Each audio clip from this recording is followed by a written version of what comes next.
We're going to start off with two questions which hopefully no one here is going to answer yes to. But if you do, then hopefully our project might be useful to you. So our first one and our second one. Right, so if you've ever has anyone been the victim of a drone crash in the past?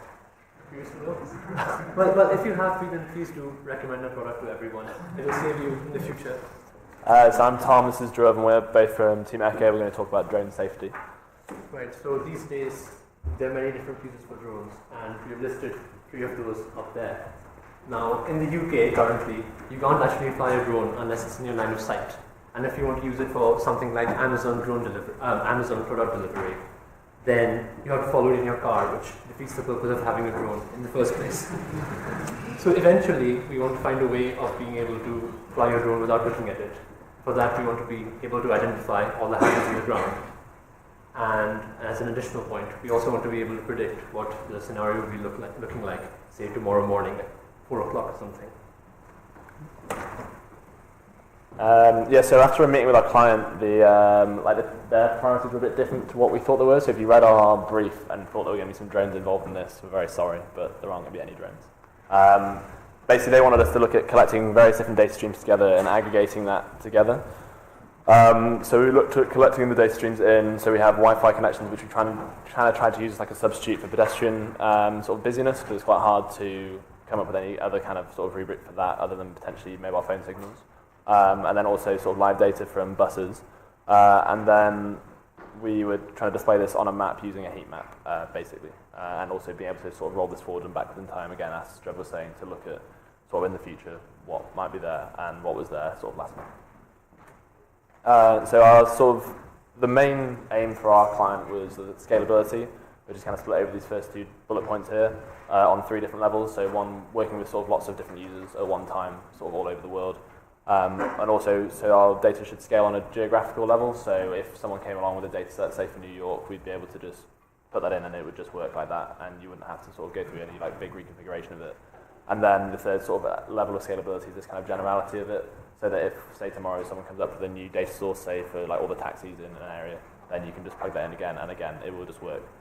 They were sort of less bothered about the accuracy of it, but that for us, we thought that was quite important, but we also recognised that sort of just getting something up and working was more important than sort of worrying about how accurate the data was to start with.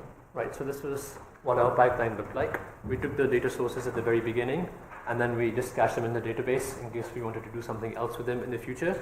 And then the third red rectangle was the key point which helped us make it very general.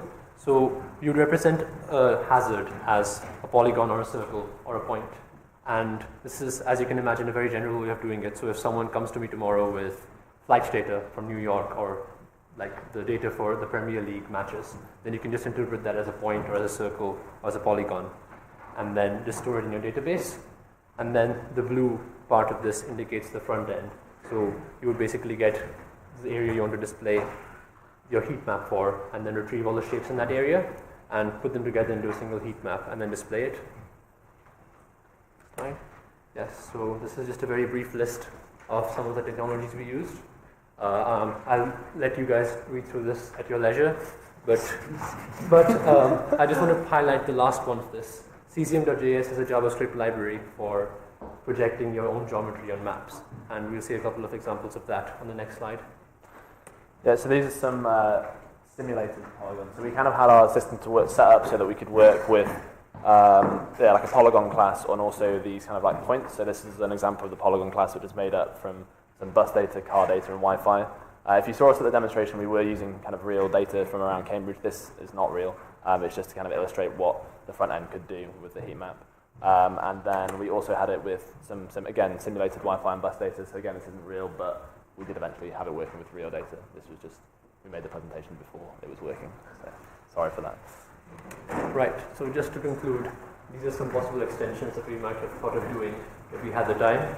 So the first thing that we could have done is introduce more parallelism, used some functionality that Azure provides to improve the scalability. Could also have improved the accuracy by using a non-linear model based on research results.